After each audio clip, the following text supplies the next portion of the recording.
Linda is an author, a journalist, a photographer. You might have seen her work at the 2020 biennial at the Tucson Museum of Art, where she is also a docent. She is recently retired from the Arizona Republic, where she was an opinion writer, and she has had her work be a final for the Pulitzer Prize. She also is an author who has a number of books out, and you might be interested in her memoir, which is Crossing the Line, A Marriage Across Borders. So I think you'll really enjoy this program, and I'll let Linda tell you about it. But after the program, we may have a few minutes for questions. So if you've got questions, let us know in the chat, and we can field them. All right, take it away, Linda. Hello, everyone. Thank you, Terry, for the lovely introduction. I'm really glad to be here. I was listening to your meeting, and I'm really impressed with the work that you're doing, and I'm excited to get to know more about this group. We'll get started right away. The hardest part of all of this is the technology, so I am going to share my screen now.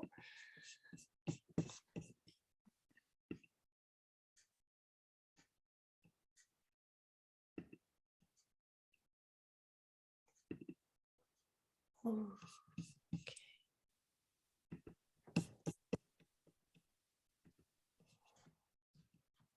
So far, so good. Yeah. Okay. All right. So as Terry said, I am a docent at the Tucson Museum of Art, and this presentation is part of this year's Art Talk presentation. I researched, excuse me, I need some water, sorry. I did the research and I wrote it, but it is copyright by the Tucson Museum of Art, so we ask that you respect that copyright. Now, how photography became art. The very premise may sound a little strange to you, because there's no question today that a piece of art like this, which is Kate Beakey's Canyon Wren, there's no question that this is a piece of art, and you wouldn't be surprised to see it in a museum. It is, in fact, part of the Tucson Museum of Art's permanent collection. Nor would you be surprised to see this piece in a museum. I am really losing my voice, and I apologize. This is Dorothea Lange's Migrant Mother, of course, and we'll be talking more about that one later. This one, Cara Romero's piece, The Evolvers, is also part of the permanent collection of the Tucson Museum of Art, and it is currently on display. Nor would you be surprised to see a piece like this, Ansel Adams' beautiful Grand Tetons and the Snake River. It also was on exhibit at the Tucson Museum of Art as part of the Western Sublime exhibition a year or so ago. Photography is well accepted now as an art form, and for decades, photographers have been producing pieces that are widely known and accepted and beloved by the public. Then there are about 500 works of photography in the Tucson Museum of Art's collection, and the museum is currently working to increase that number through the Contemporary Photography Fund. Now let's take a look at another piece. This is my piece. This is the piece that was in the 2020 biennial show. It is a work of photography that is actually made up of 5 different photographs, my photographs that I put together. This piece was on display along with paintings, watercolors, other photographs, sculptures, textile works. There was a wide range of mediums represented, and the art world is very accepting now, as you all know, of a wide range of mediums, but it wasn't always that way. In the mid 18th century and early 19th century, when photography was coming of age, it was regarded not as an art form, but as a tool. It was used to record events and places. It was used for portraits, but that was not considered high art. It was also used by artists themselves to try and get their perspective right and to capture something for later painting in their studios. But it in itself was not considered to be art. Now let's look at this piece. This piece was made in 1897 by Alfred Stieglitz, who is a giant in the world of photography. And again, this piece would be perfectly welcome in a museum or an art gallery today. But at the time this piece was made, photography faced a hostile environment of ignorance, prejudice, selfishness, vanity, conceit, intrigue, provincialism, and a host of other malign influence. So said Alfred Stieglitz. It's hard to imagine anything that he left out of that. It sounds pretty grim. So how did photography go from being the unwelcome new kid in the art world to being widely accepted as an artistic medium? There were angels. This child was costumed and posed and photographed by one of those angels, Julia Margaret Cameron. Cameron was a British photographer. This is an oil painting of her. And she was an early advocate of photography as art. She said, "My aspirations are to ennoble photography and to secure for it the character and uses of high art." Her goal was nothing less than full acceptance for photography as art. This is one of her photographs that she made. She got her first camera when she was 48 years old. And a year later, she took this picture, Madonna with children. She used sets and costumes to evoke scenes from biblical scenes, literary scenes, and mythological scenes. Her work was all about drama, as you can see from the title of this one, Call, I follow, let me die. Doesn't get much more dramatic. She also did photographs of her travels, such as this woman from Ceylon. And she did portraits of some of her famous friends and neighbors, including this one of Charles Darwin. Cameron valued expressiveness over technical perfection. She loved the soft focus, which made many of her critics suggest she wasn't very skilled with the camera. What she practiced was called pictorial photography, which favored a painterly style and tried to mimic paintings. Her work has endured, despite her critics. If she is the grandmother of photography as an art form, then Alfred Stieglitz, this man, is the proud grandfather.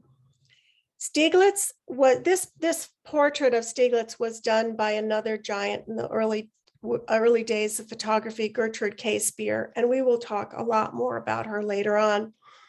Stieglitz was a New York photographer and something of a force of nature. He's the one who was married to Georgia O'Keeffe. He said, "The ability to make a truly artistic photograph is not acquired offhand, but is the result of an artistic instinct coupled with years of labor." Let's see how Stieglitz's artistic instinct played out. This is one of his very famous photographs, The Hand of Man, done in 1902.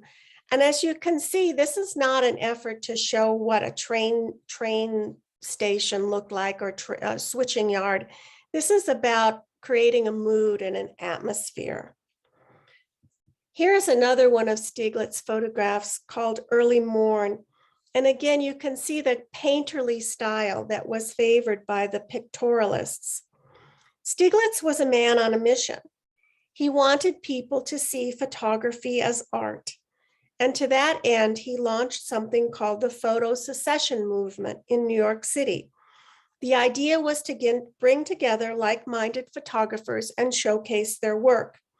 The name photo secession referred to the desire to secede from the artistic restrictions and constraints about what photography was. Stieglitz started a magazine called Camera Work to promote photography as high art. It published quarterly from 1903 to 1917. The main focus was high quality, very high quality reproductions of the work of the photosecessionists. And we'll get to that. But just for fun, let's look at some of the ads that ran in the back of the magazine. You had this one for the codoid plates, which were the perfect substitute for the glass plate negative. And this one showed some different products you could get, including the matte albumin paper. And my favorite, the speed graphic camera. And then you get to the chemicals, the pyrogallic acid for use in who knows what, either developing or printing. And then your half and half methyl hydroquinone, again, for use in something. You had to know your way around chemistry in dark rooms to be a photographer in those days. And photography truly was chemistry. Now, the first issue of PaperWorks magazine featured the work of Gertrude Speer. And take a look at her manipulated self-portrait from 1899.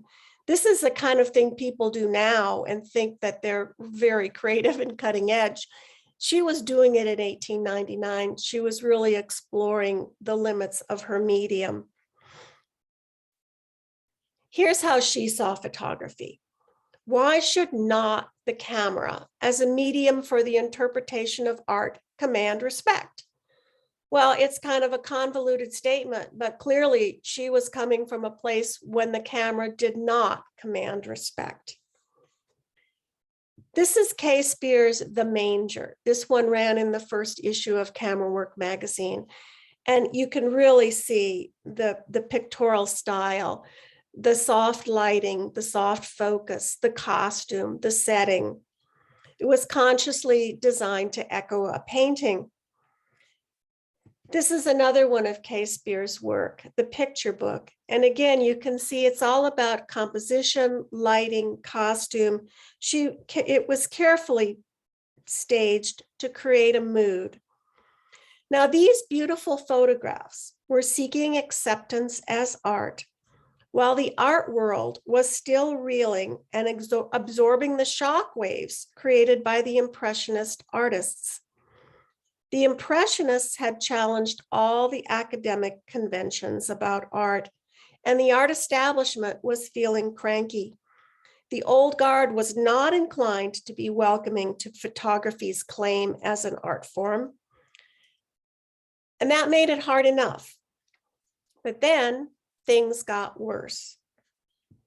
In 1900, George Eastman introduced his user-friendly Brownie camera. Kodak Brownie camera. And he ushered in the age of amateur photographers. Well, hey, if anybody's Aunt Martha can take a picture, how could photography possibly be considered art? Clearly, photography was facing a long road to acceptance. And this is Gertrude Speer's beautiful Road to Rome, which I am shamelessly appropriating to make my point. And it also gives us a chance to look at this beautiful photograph and how she just used her camera to create an amazing picture. Well, let's come back to Stieglitz, Alfred Stieglitz for a minute. This is his Icy Night, New York, another beautiful piece. Stieglitz addressed the challenge of amateur photography directly. He distinguished the photography being done by the photosecessionists from the snapshots of amateurs by emphasizing the technical skill necessary to produce this kind of photograph, the soft focus, the careful composition, the darkroom manipulations. He also used PaperWorks magazine to keep track of efforts to have pictorial photographs exhibited side by side with paintings in art shows and exhibits. This was a very big deal. It was key to acceptance. Stieglitz did not want photographs relegated to separate and what he would consider to be secondary shows. He wanted them in the mainstream of the art world. It's hard to imagine that a photograph such as Clarence White's Sunlight or Gertrude Speer's The Bride would ever be considered anything but worthy of being exhibited in an art gallery. against next to any piece of art. But Stieglitz lost one of his biggest battles in his efforts to have photography recognized as art. And it happened here at the St. Louis World's Fair in 1904. This is the World's Fair that Judy Garland sang about in Meet Me in St. Louis. It was a very big deal. During the months and months of preparation leading up to it, Stieglitz argued that photography should be exhibited side by side with paintings in the Fine Arts Pavilion. The organizers of the fair committee, they weren't so sure about this. They said, you know, photography is technology. Photography is chemistry. It's science. It's a gimmick. It's a lot of things, but it's not art. Stieglitz continued to put up a good fight, but in the end, he lost. And the photographs were relegated to the Liberal Arts Pavilion amid surroundings reminiscent of a department store. This is what he wrote in Camera Work, and clearly he was not pleased. Photography remained yoked to the image that it was not fine art. And clearly I am once again appropriating one of Gertrude K. Spears' images to make my point. So it's only fair that we pause a minute to make her point. You can tell by the title, Yoked and Muzzled Marriage, also known as Yoked and Muzzled, Find the Parallel. And you have these two giant oxen, yoked and muzzled, and the two children sort of facing their future. It goes without saying, but I'll say it anyway. K. Spear was in a very unhappy marriage that lasted for years. Now this is Edward Steichen. Steichen was another force of nature in the quest to have photography accepted as art. He worked with Stieglitz on a number of projects, including designing the Art Nouveau cover for Camera Work magazine. And his work appeared in the magazine more than any other single photographer. Steichen went on to become director of photography at New York's Museum of Modern Art. Here's what he said about photography. Once you really commence to see things, then you really commence to feel things. And just for fun, this is another portrait of Steichen done by a friend. And it's such a fun picture. I think it should be called Young Man with an Attitude. And I would love to have coffee with this guy. He just looks so interesting. So here is one of Steichen's most famous pieces, The Pond at Moonlight. And it was a print of this picture sold at Sotheby's in 2006 for $2.9 million. We're told at the art museum that we're not supposed to talk about the price of art, but hey, you know, 2.9 million. Is it art? Well, somebody thought so. It's worth noting that this picture was not taken in color. Not only did Steichen wait for the perfect moment when the moon was rising over the horizon, he took it back into the darkroom and he used chemical processes to add those colors. This is another one of Steichen's iconic pictures, the Flatiron at evening. And again, he used post-exposure darkroom procedures to get the colors. And this picture really has endured. I found this offered on the internet, a mask made of the Flatiron building. Now, in addition to the magazine, Stieglitz and Steichen had a gallery that they worked on together. It was called 291. The address was 291 Fifth Avenue. It was officially called the Little Galleries of the Photo Secession, but everyone called it Gallery 291. The idea was to have a place to exhibit the work of the photo secessionists.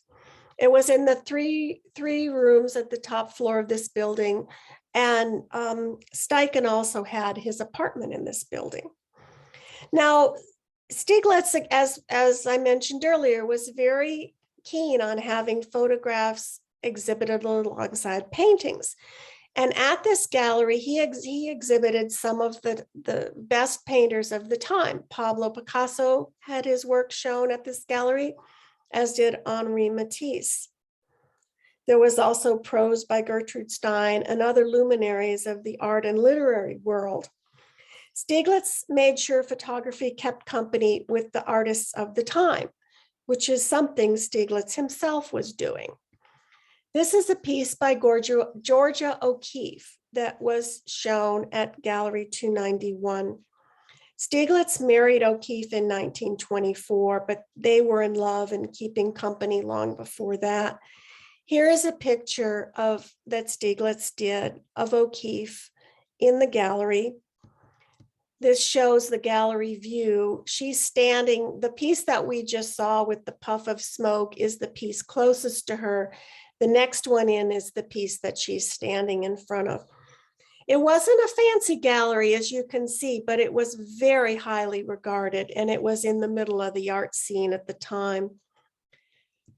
This is a portrait that Stieglitz did of Georgia O'Keeffe. He did hundreds of portraits of O'Keeffe, but I want you to look at this one because it's really reminiscent of the sentimental look of the early pictorial works. At the soft focus, the careful pose, then the sentimental feel to the piece. Now look there, here is another piece of another portrait of Georgia O'Keeffe done by Stieglitz the very same year, but it's a very different type of photography. Stieglitz took the second picture that we're looking at of O'Keeffe at a time when he was touting the advantages of what he called pure or straight photography. Photography was growing up, and like any teenager, it needed to forge its own identity. Much of that happened on the West Coast. We're going to go from New York to the West Coast, and here is a picture from Edward Weston taken on the West Coast. Weston was part of a West Coast collective of photographers known as the group F64. The name refers to the smallest aperture on a large format camera, and that aperture produced exquisite focus and detail from the front of the frame to the back of the frame. The group F64 had a manifesto. They were fond of manifestos in 1930s, and this one said, "Pure photography is defined as possessing no qualities of technique, composition, or idea derived from any other art form." They were no longer trying to make their photographs look like paintings. This was about seeing what the camera can do. Edward Weston's Nautilus shell is an iconic image from that movement. Weston said, "The camera sees more than the eye, so why not make use of it?" The cameras that they used were big and they required big tripods. And what he's carrying in that suitcase is probably his film, which was 8 inches by 10 inches. Each cartridge had to be inserted one by one for it to be exposed and later developed in the darkroom. The 8 by 10 Graflex camera is view camera. The name refers to the size of the film. Here is Ansel Adams in a self-portrait with his 8 by 10 Graflex Century Universal camera. And it's clearly a man in love with a camera. You can see his devotion. We saw this piece, Tetons and the Snake River, at the beginning. The work of the F64 photographers included these kind of grand landscapes that depended on waiting for the perfect moment of natural light. This piece, again, from Ansel Adams, was also in the Tucson Museum of Art's Western Sublime exhibition a couple of years ago. Adams is a giant in photography. That so much could be said about him. He had his first camera when he was 12, and it was a Brownie. He was a strong proponent of photography as art and was co-founder of the Center for the Creative Photography at the University of Arizona. It has an extensive collection of his photographs as well as others from the F-64 movement. Ansel Adams said, "You don't take a photograph, you make it." This 1925 photo by Imogen Cunningham called Magnolia Blossom is the other end of the spectrum of what the F-64 photographers were doing. They did the grand landscapes, and they also got in so close to show you excruciating detail. The photographs that were part of the F-64 movement can have an impressive stillness and serenity, such as this one, Frances with Flower by Consuelo Kanaga. They can ask viewers to look at everyday things in a new way, such as Edward Weston's bedpan. They also got very close to explore contours and repeating shapes, such as Alma Levinson's Sweating Glass. This one is Imogen Cunningham's Unmade Bed. And you look at it, the contours, the textures, the shading, it makes you wonder, makes me wonder anyway, if it's worth making the bed in the morning. On any morning, you could be destroying a work of art. Cunningham has been called the grandmother of photography. Now, earlier on, I called Julia Margaret Cameron the grandmother, but everybody gets two grandmothers, so we're good to go. Cunningham ran a successful commercial and portrait studio, in addition to being a key member of the F-64 group. She was still taking photographs when she was in her 90s. She's shown here in a self-portrait with her 4x5 camera, and in her hand is a film slide that shows the size of the film, 4 inches by 5 inches. She said, "The formula for doing a good job in photography is to think like a poet." Let's take a look at a couple of Cunningham's other works. This is her portrait of Frida Kahlo, done in 1931. I find this picture really interesting because it seems like a much more vulnerable view of Frida Kahlo than I'm used to seeing.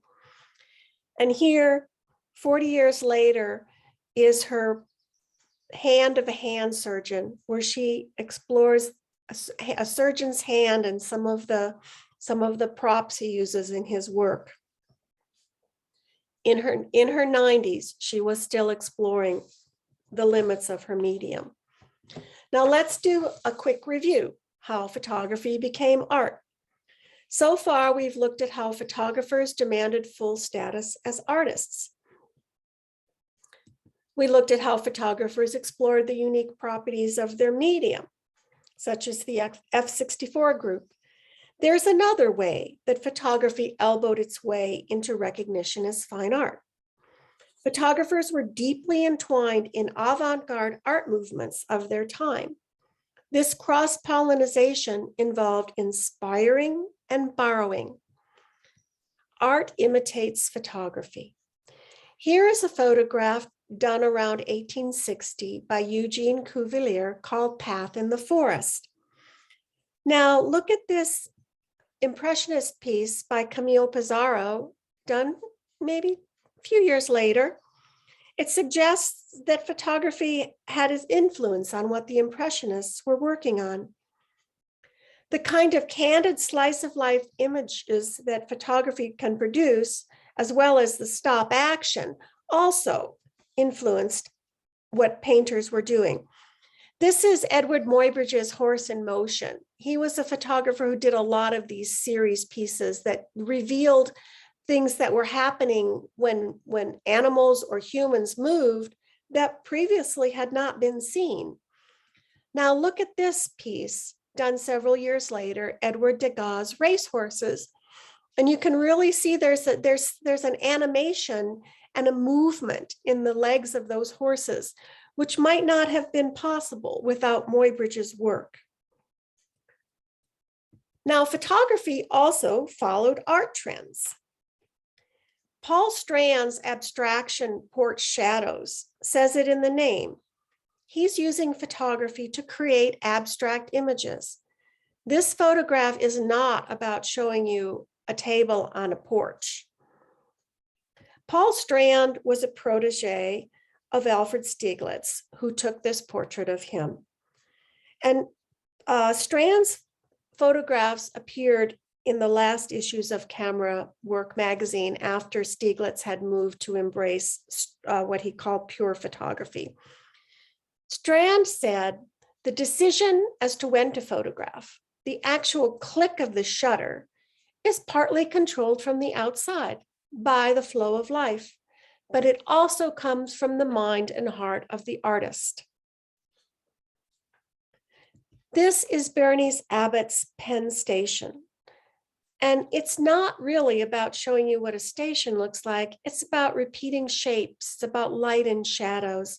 It's an abstract image.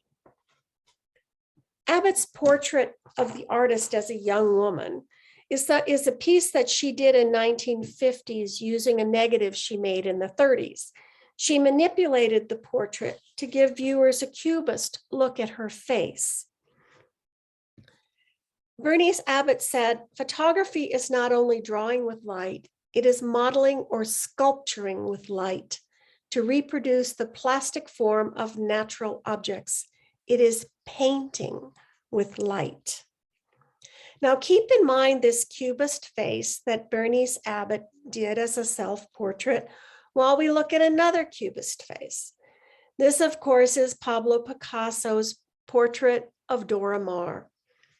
Dora Maar is better known as one of Picasso's many lovers and models, but she was a photographer in her own right, and she was pretty well recognized as a surrealist photographer at the time before she met Picasso, around the time she met Picasso. This is one of her most famous surrealist photographs. It got her a lot of recognition. This is another portrait of Dora Maar taken by fellow photographer and compatriot Man Ray. Note the little hands at the bottom, a nod to the surrealistic touch. Surrealism was all about tapping the subconscious mind and creating dreamlike scenes or irrational juxtapositions of objects. You can see Dora Maar doing that really effectively in this untitled piece, which is called Hand Shell. And it really is creepy enough to give even Salvador Dali pause to go check to see if the door is locked. Her other double exposed portrait also has a very dreamlike subconscious feel to it. After Picasso and Maar became lovers, she largely gave up her photography, although she devoted herself to photographing him and his paintings after that. We'll move on to another photograph, another photographer. This is Florence Henri's Woman with Cards. Now, Henri is a female photographer that the Huffington Post in 2015, the Huffington Post called Florence Henri the under-acknowledged queen of surrealist photography. This really raises an interesting point about all the work that women photographers were doing in the 30s and beyond, before and after, that's largely been lost. Most of these women photographers I didn't even know about until I started doing research for this piece. Here is Florence Henri, and what she said is, what I want above all in photography is that the volumes, the lines, the shadows, and light obey my will and say what I want them to say. Here is Florence Henri's tailor's dummy, and he seems more than willing to obey her will in all things. This is Florence Henri's still life. She used multiple exposures, photo montage, and mirrors to distort reality. This is a piece by Gret Stern. She was a photographer in Argentina, and she made this photograph to illustrate an article in a women's magazine about women's dreams. Here she is at a self-portrait from 1956. Now, Gretz Stern is considered to be one of the founders of modern photography in Argentina. She said, "Photography has given me great happiness. I learned a lot and was able to say things I wanted to say and show." When I first found this quote, I thought, oh boy, I'm gonna have to find something else because that's not really very profound. It doesn't say much. But the more I thought about it, the more profound it became, because it really raises questions about who art is for. Is it for the artist or is it for the viewer? I don't have an answer, but it's an interesting question to think about. And while we do so, we'll have another little review. So far, we've looked at how photographers stood up for themselves as artists. We looked at how they explored their medium. And we looked at how they inspired and followed avant-garde art trends. There's another step in the evolution of photography as an art form. Photography was recognized as a social influencer. That meant photographers were hired for political and commercial purposes. And while they did these jobs, they created art that has endured. In 1935, a federal program called the Farm Security Administration was given the task of informing the public about the plight of rural Americans as a result of the Great Depression and the Dust Bowl. The goal was purely political. The purpose was to build support for Franklin Delano Roosevelt's New Deal programs. This haunting photograph from 1940, called Snowy Night by Marion Post Walcott, is one of about 175,000 black and white negatives and 1,600 color negatives produced by the team of Farm Security Administration photographers in the 8 years of the program. The negatives are housed in the Library of Congress, and they have a very user-friendly website. If you ever get bored on a hot summer afternoon, I urge you to just browse. It is so much fun. This is Marion Post Walcott's photo of a woman and her children taking a break from work in the field. It was taken in 1941. Post Walcott said, "We were all inspired and revved up by the whole New Deal idea, trying to get people to understand what the condition of the country was. We were trying to show this graphically because people will look at photographs when they won't read." Arguably, the most recognizable of those photographs is Dorothea Lange's migrant mother, taken in 1936 in Nipomo, California. It's been called the Mona Lisa of Depression-era photography, and it's been reproduced on postage stamps and puzzles and keychains, you name it. Now, the story behind this haunting piece of art suggests that Lange was consciously engaged in creating art rather than simply documenting reality. And we're going to take a look at some of the earlier exposures she made that day to see how she did it. This is one of the early pictures she took. It shows in the migrant camp, it shows the family in their tent. You have the teenage daughter out front in a chair, and the rest of the family gathered in the tent. Now, next we see the teenager and the chair have been moved into the tent. Lange got a little closer for this photograph. And she cut out the teenagers, she cut out one of the older children. It basically focuses just on the mother and the baby. Lange also tried a portrait of the mother nursing the baby. In the photograph that became the icon, the mother has her hand to her chin in an attitude of contemplation. The two older children, but not the teenager, the two older children are huddled around her with their heads turned as though they're seeking protection, and comfort. The baby is asleep in her lap. This is not a candid shot. This picture is carefully composed. But even then, Lang was not done creating her art. This is a picture from the Library of Congress that shows the mother's thumb, which appeared in the original piece. She was holding onto the tent pole. Lang thought the thumb was distracting, so she had it retouched out.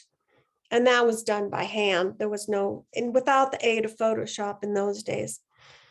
The image that became the icon involved careful artistic decisions. Lang knew what she wanted. The migrant mother in the final portrait is a symbol. In fact, Lang did not even ask the woman's name.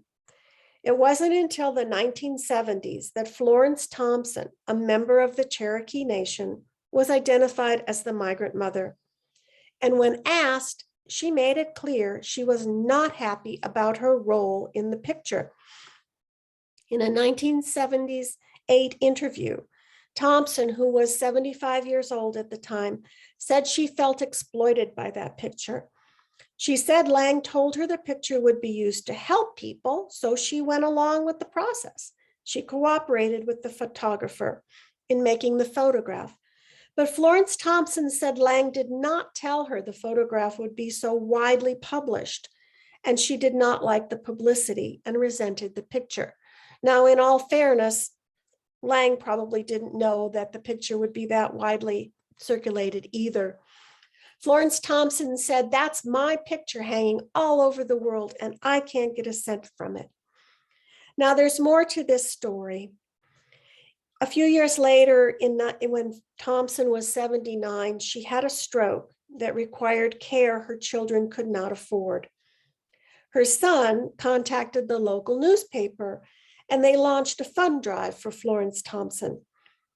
It brought in more than $35,000 to help her, and it also generated 2,000 letters with messages that celebrated that picture and what it meant to people. One letter writer talked about the strength, pride, and dignity that Thompson expressed in the photo. They talked about her courage and how inspirational the picture had been for individuals. Now, Thompson died within months, so we do not know how she felt about this. But in an interview after her death, her son said, "None of us really understood how deeply Mama's photo affected people.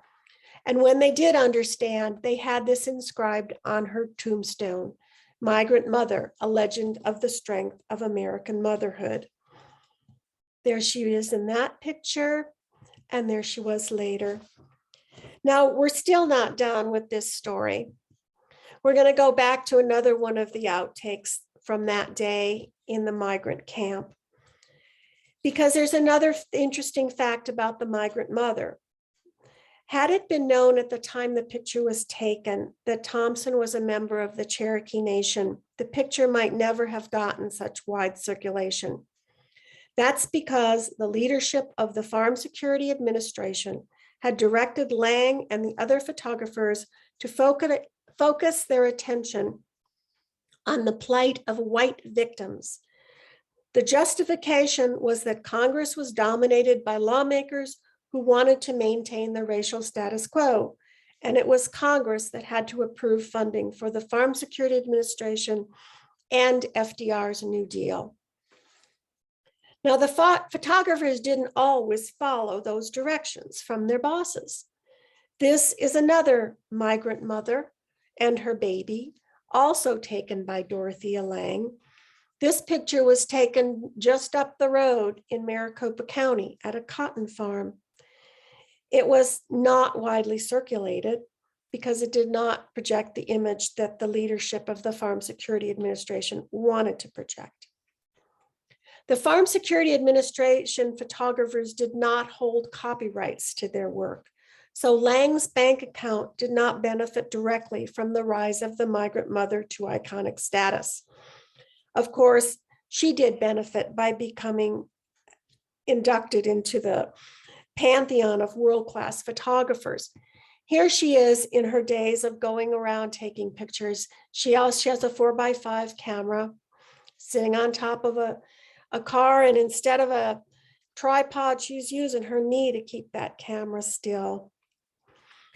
Lang got a Guggenheim Fellowship that cemented her play at Guggenheim Fellowship, and partly as a result of the migrant mother picture. She said, bad as it is, the world is potentially full of good photographs, but to be good, photographs need to be full of the world. She used her fellowship to document the plight of Japanese Americans during World War II. This is another picture that she took, one of the series of pictures she took as part of that project. And again, these pieces were not widely circulated until after the war. This is Gordon Parks.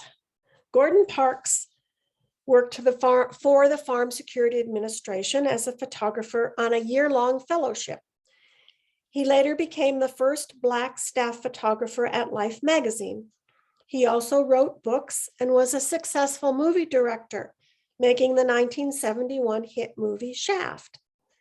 He said, you know, the camera is not meant just to show misery.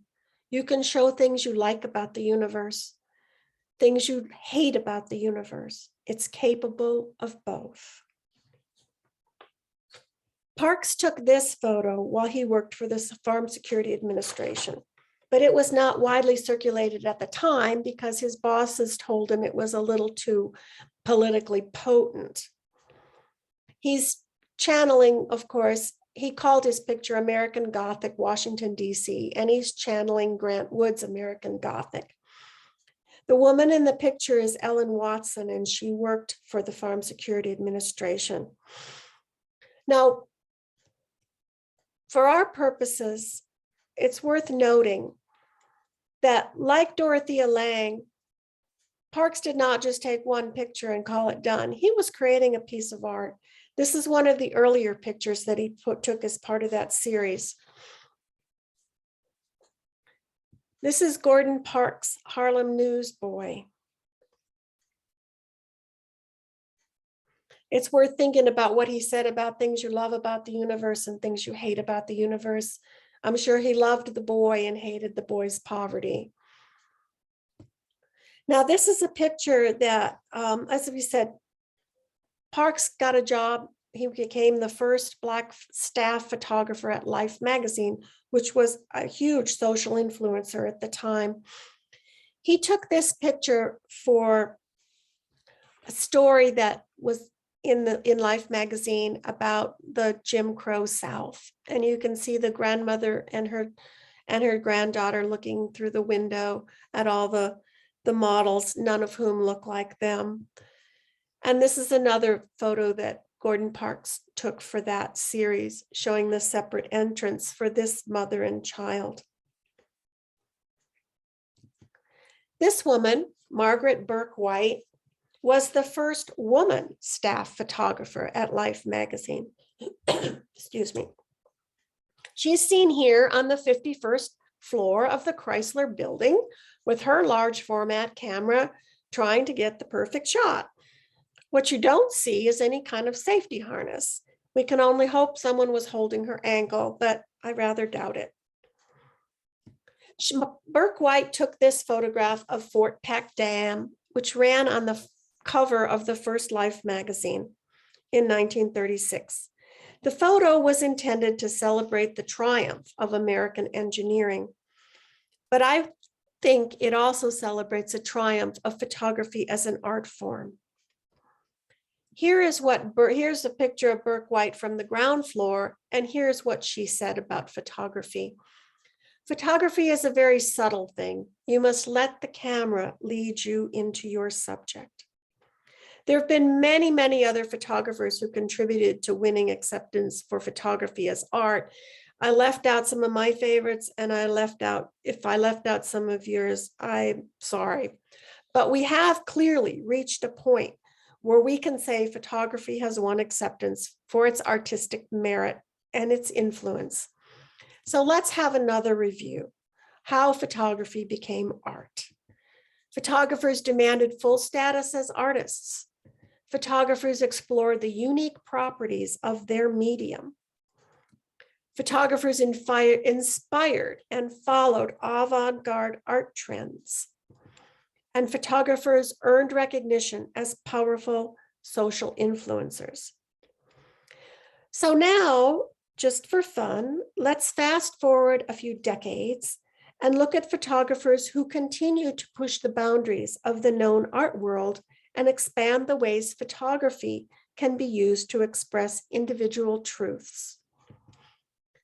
This is Graciela Iturbide's Mujer Angel, which shows an indigenous Seri woman in her traditional clothing crossing the desert with a boombox, which in 1979, when this picture was taken, was modern technology. It's a fun juxtaposition. Graciela Iturbide has said, "There's so much beauty in Mexico, we often get obsessed with other countries." Iturbide is a founding member of the Mexican Council of Photography. She lives there and is considered one of the most influential Latin American photographers of the last 4 decades. She says, as an artist, you need to move on. You need to try new things. This is her portrait of Magnolia. And this piece was part of the Tucson Museum of Art's 2017 exhibition, Dress Matters, Clothing as Metaphor. These pieces are from Carrie Mae Weems' series, From Here I Saw What Happened and I Cried. Her work was included in the Tucson Museum of Art's 2018 exhibition, 30 Americans, which showcased some of the most significant African-American artists of the past 4 decades. To make these photographs, Weems used archival photos that were taken in the 1850s of enslaved people. She then cropped the photographs and tinted the images before adding her text to make a statement about that time and about our own time. Carrie Mae Weems is a recipient of numerous awards, including the MacArthur Genius Grant. She said she uses photography to give a voice to people who historically had no voice. She also says art is the one place we all turn to for solace. And this is her self-portrait, which certainly seems to be about solitude, if not solace. This is Wendy Red Star's Fall, which is part of her 4 Seasons series. The series is part of the Tucson Museum of Art's permanent collection, and all 4 seasons are currently on display. They're really fun to look at. They're very big canvases, big prints. Red Star is a member of the Crow Nation, and she depicts herself here against a painted backdrop surrounded by an inflatable elk and various symbols that are associated with Indigenous people to create a juxtaposition of objects and make her statement. Red Star lives and works in Portland, Oregon. She's seen here with her daughter who looks a little skeptical in this picture, but she appears with Red Star in many of her pictures. Red Star says, I come from a humorous background, not just my Crow side, but my Irish side.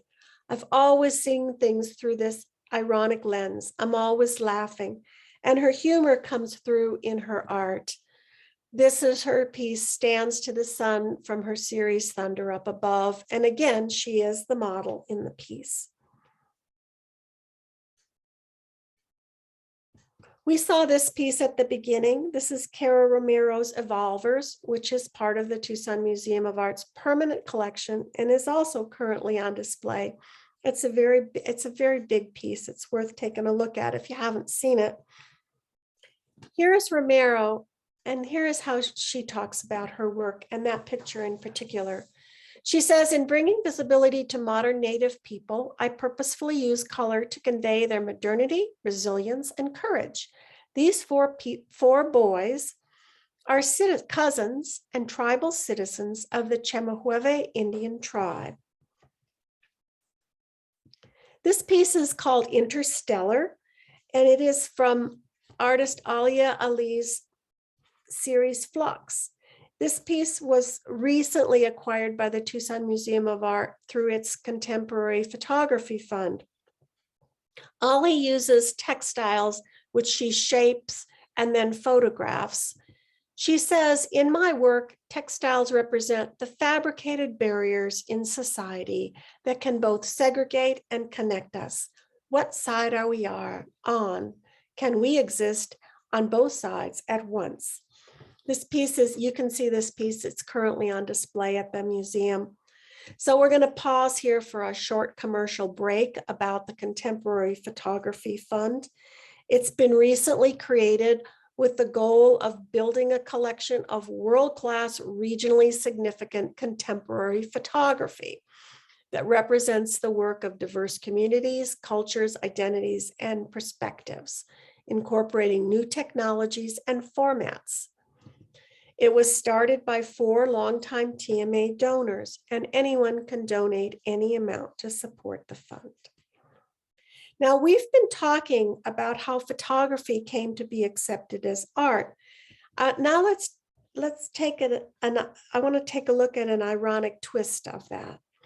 This is Nigerian photographer Akintunde Akinleyi. He works for Reuters as a photojournalist. He took a photo after a pipeline explosion near Lagos that killed more than 2,060 people. But he was worried about the picture after he took it. Here's what he said about it. When I took this shot, at first I felt it might be too artistic for a news story. And I thought maybe my editors wouldn't accept it. Want to see the picture? Here it is. It's a stunning picture. It was not only accepted by his editors, it won the 2007 World Press Photo Contest. Now, for our purposes, I want to point out that like Dorothea Lange and Gordon Parks, Akinleyi made a series of photos before he got the one that he wanted. And he said he was waiting because he knew the man at some point would wipe his face, and that is the picture he wanted, and that's the picture he got. Now, we started with this photo by Kate Brakey, but we didn't get to see the artist, so here she is. She lives in Tucson. Some of you may know her. Here's what she has to say about photography. I'm a photographer, but I alter images. I gild them. I hand color. I use all sorts of things like pens or pastels. Her work is part of the permanent collection of the Tucson Museum of Art. This is another one of her pieces, The Gift. This one is currently on display. Now we're getting towards the end, and we're going to go back to the beginning of photography, but we're going to do it by way of Japan. This is Japanese photographer Daido Moriyama.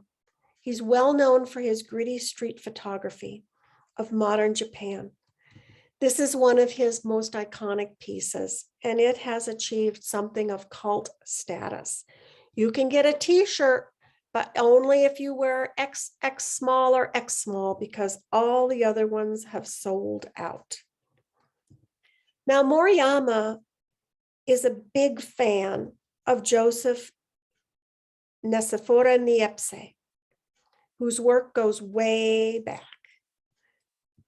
This is Niepce's 1827 piece, View from the Window at La Grasse. Moriyama said this piece is believed to be the oldest permanent photographic image in existence. Moriyama says this photograph is a gentle, everyday reminder that we should not forget the origin and essence of photography, nor the essence of shadow and light. With that in mind, take a look at Moriyama's 1966 photograph, Housewife Saitama. consider it side by side with the Niepce piece. There are similarities that you can see in the lines and the composition. But what really strikes me is that both of these pictures are black and white, and both of them are very grainy. Now for Niepce, this was not a choice. That's the best he could get out of the equipment that he had. But Moriyama could use any camera he wants. He could get any effect he wants. He has chosen the grainy black and white look of his photo. As an artist, he made an artistic choice in a medium that is now widely recognized as an art form. And that's the end of my art talk. Here are some of my references and another little commercial message. If you want to support the Tucson Museum of Art, the best way is to become a member. One of the biggest benefits is you can go there anytime they're open and you can find photography in every gallery of the place. It's amazing. And if you'd like to join our jolly band of docents, check out the website to do that. Now, I'd be happy to take questions. Let's go back and look at some pictures. I'd be happy to take questions if anybody has one. And I'm going to stop the share. Thank you, Linda. That was excellent. Oh dear. I stopped the share, but I can't seem to find you guys. There you are. Hello. Here. Hello. Okay. Anybody have any questions? I would love to have a discussion. Questions, reactions. I'd like the name of the photographer who made the hand of a hand surgeon. I didn't catch that. Imogene Cunningham. Imogene Cunningham. Okay, thank Yes. you. Her work is wonderful. Google her. You're in for a treat. Okay. Linda, this is Vicki Donkersley. First of all, your presentation was fantastic and all the information was great, but just visually, the way you've laid it out is really stunning. Back in 2011, I was curator at Tohono O'odham Park, and I did a cell phone photography exhibit of just normal, everyday community members. I asked them to send in cell phone photos, and they were fantastic. And this was, pre-Instagram, and there weren't a lot of vehicles. And but anyway, my question is, do you know if in the collection of TMA, if they have any cell phone photography? I do not know the answer to that question, but I would, given the goals of their contemporary photography fund, that would certainly be something they should have. I was just curious because it's still such a new, medium for photography. I mean, cell phones. I mean, I looked up during your presentation, the first iPhone was released in 2007. So, it's still at our fingertips, but it hasn't been around that long. And I do think there's still, is photography art, is cell phone photography? I think Exactly. I think you really hit it. And I think there's a little bit of that residual feeling even about digital photography, but then cell phone photography, you're almost back to the Kodak Brownie thing with, anybody can do this. Is it art? So it's, I wish I had seen your show. Was a wonderful idea to do that. But again, there's anything that's new has to sort of win acceptance. Right. And the only way you do that is by, artists standing up for themselves. It's one of the things that was really impressive to me when I put this together was the realization that they stood up and said, we're artists and we demand to be treated like artists. Right. Right. Well, thank you. It was a fantastic presentation. Thank you. I'm so learned a glad. lot. I'm so glad you enjoyed it. Anybody else? Questions? Well, Linda, I started out as a photographer before I picked up any instrument for art. And I can tell you, I thoroughly enjoyed your presentation. And I was familiar with many of the artists, but you introduced me to a few that I was not familiar with. So thank you very much. And I will dig deeper. And I really appreciate your time to present to us. Thank you. I appreciate that very much.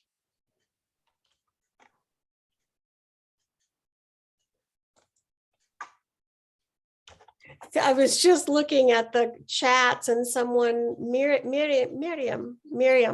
forgive me for massacring your name, Miriam.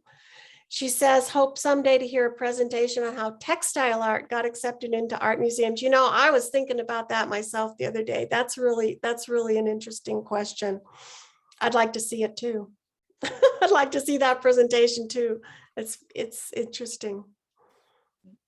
Quilts and all, they're pretty wide, much more accepted now than in the past. And well, Tohono Chul has done a lot with textiles, a lot of exhibits with textiles. Can you hear me? Yes, I can. Okay. What I loved was that iconic migrant woman photo and all the history behind the different photographs leading up to that. And that she was a Native American. That was great. Thank you. I was really fun. It was so much fun to find all that stuff out. Yeah, I enjoyed researching that, discovering all of that. I've seen that photograph for years. Yeah, so. Yes, it is very interesting to know the background. Yeah. There's an excellent museum in conjunction with the Oklahoma City Bombing Memorial. Museum. And they have an interactive display that discusses different ethical questions. And one of them is, who owns a photograph like that? There's a very iconic photo of a firefighter carrying a toddler.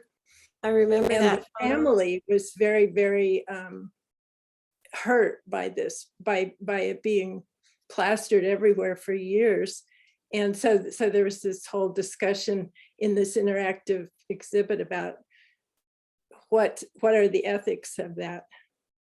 That is a very interesting question. Some of the street photography, Paul Strand that I mentioned, he was a protege of Stieglitz. He did a lot of street photography, and I didn't include those pieces. Some of them was like, it just seemed like such an invasion of privacy of the people involved. But you know, when you're doing news photography like that, you really have to weigh it. What's, you know, the privacy versus the impact on the public, and what good the photograph might do. But I guess personally, I would come down on the side of the family in that one.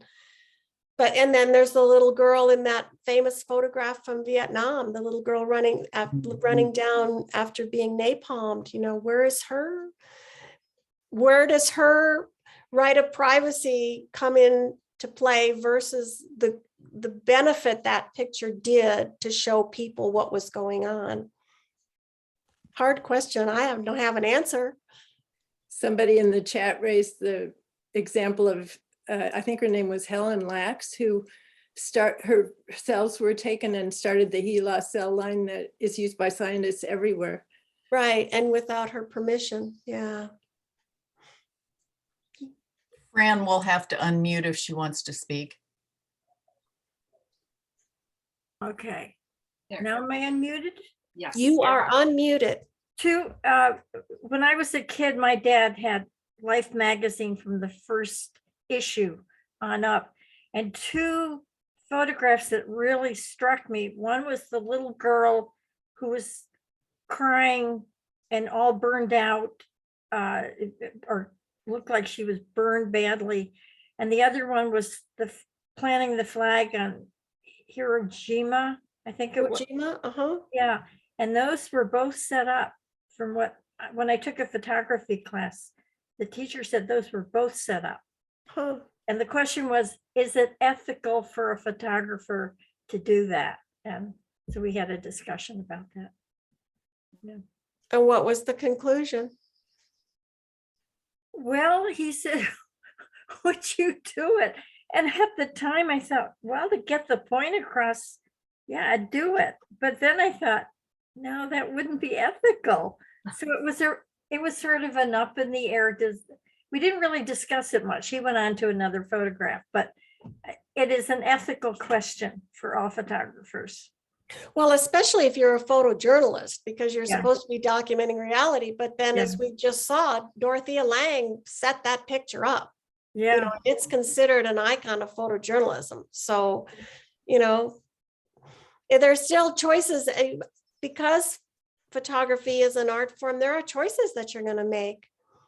And the Nigerian photographer as well, he made the choice to wait till that man, you know, wiped the moisture from his face. And that was a piece of art. Oh, that was that- beautiful. Yeah, it's a beautiful. yeah. Was stunning. It really was. It's a stunning piece. It had all the elements of art in that photograph.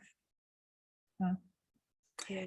You know, on the privacy issue, when I started out in photography, I was photographing birth experiences. And as you can imagine, they're extremely intimate and they are exposure, their body exposure and their heart-touching moments that you only become part of the family when you are there photographing it. I did have some reservation about that intimacy. And I had every one of the families that I photographed sign a release because I never knew if they would be used or co-opted in the future. So I still have those releases today.